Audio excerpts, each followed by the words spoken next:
जय श्रीमन नारायण। जो टिप्पणी मैं देने जा रही हूँ वह रामानुज दास श्रीमन गट्टू वेणुगोपालन स्वामी द्वारा दी गई है। अध्याय 2 सांख्य योग श्लोक 43। कामात्मानः स्वर्गपराः जन्म कर्म फलप्रदां क्रियाविशेष बहुलां भोगैश्वर्य गतिं प्रति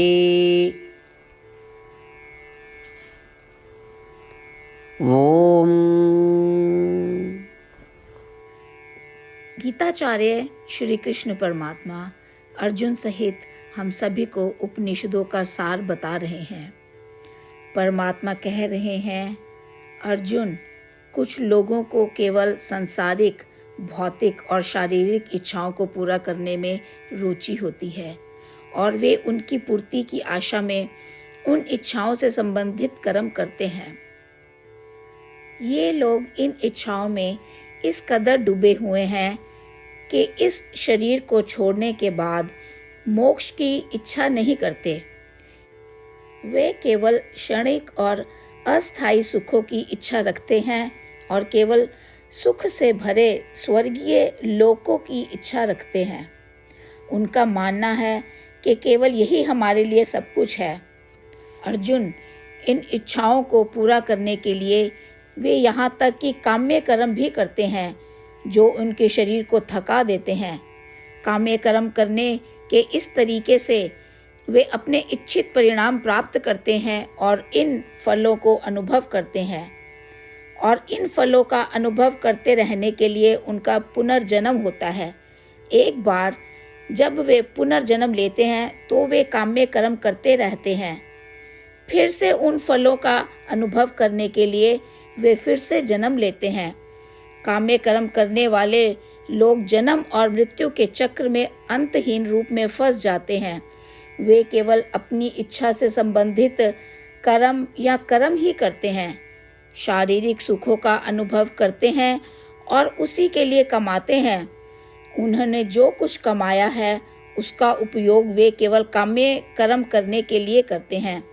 इस प्रकार काम्य कर्म करने वाले इस जन्म मरण के चक्र में पूरी तरह से दबे रहते हैं। श्री कृष्ण परमात्मा यही शिक्षा दे रहे थे। वे इस बात पर बल दे रहे हैं कि अनित्य सुखों की इच्छा के स्थान पर स्थायी सुखों की इच्छा करना उनके लिए अधिक समृद्ध है। किसी के जीवन का सिर्फ यही और यही लक्ष्य होना चाहिए। श्रीमद् भगवद गीता का संपूर्ण सार श्री कृष्ण परमात्मा द्वारा अध्याय 18 के श्लोक 65 से 70 में 8 कार्य करने के लिए दिया गया है। श्री कृष्ण कहते हैं, मैं उन लोगों से प्रेम करता हूँ जो इन 8 बातों का पालन करते हैं। मैं उन भक्तों की हर तरह से रक्षा करूँगा। श्री कृष्ण परमात्मा द्वारा बोली गई संपूर्ण भगवद गीता को सुनने के बाद अर्जुन कहते हैं, करिष्ये वचनम तवा, जिसका अर्थ है, श्री कृष्ण, मैं वैसा ही करूँगा जैसा कि आप कहते हैं। यही कारण है कि श्री कृष्ण ने अर्जुन को सभी प्रकार की सफलताएं और विजय प्रदान की है। आइए हम परमात्मा को अपना वचन दें कि हम इन 8 कार्यों का पालन करेंगे। परमात्मा को इस शब्द देने से बड़ी कोई पूजा, तप या यज्ञ नहीं है। मैं यह 8 व्रत कहूँगी जो हमें करने चाहिए। आप सब कृपया अपने मन और हृदय में इन पर विचार करें। इस तरह से हम श्री कृष्ण को अपना वचन देते हुए हम सभी श्री कृष्ण के प्रसन्न भरे मुख की कल्पना करें और इस आनंद को महसूस करें। जय श्रीमन नारायण। ये है हमारे 8 वादे। हमारा पहला वादा, हे श्रीमन नारायण, जैसा कि आपने निर्देश दिया है मैं हमेशा आपका ध्यान करूंगी और आपके बारे में सोचूंगी।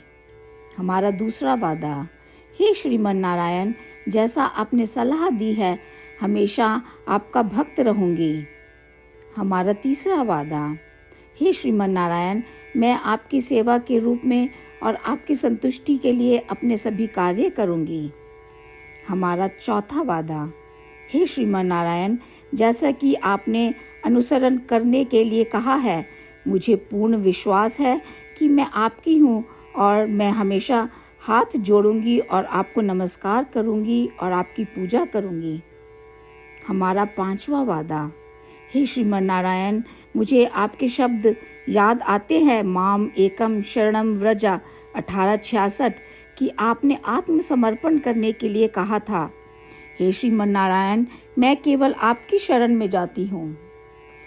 हमारा छठा वादा, हे श्रीमन नारायण, मुझे आपके शब्द माँ शुचः 1866 याद है कि आप हमें शोक ना करने का आश्वासन दे रहे हैं।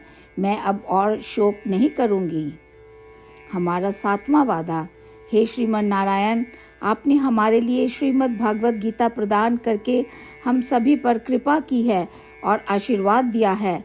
मैं प्रतिदिन कम से कम एक श्लोक पढ़ने या सुनने का वादा करती हूँ। हमारा आठवां वादा, हे श्रीमन नारायण, आपने गीता को पूरी मानवता तक पहुँचाया।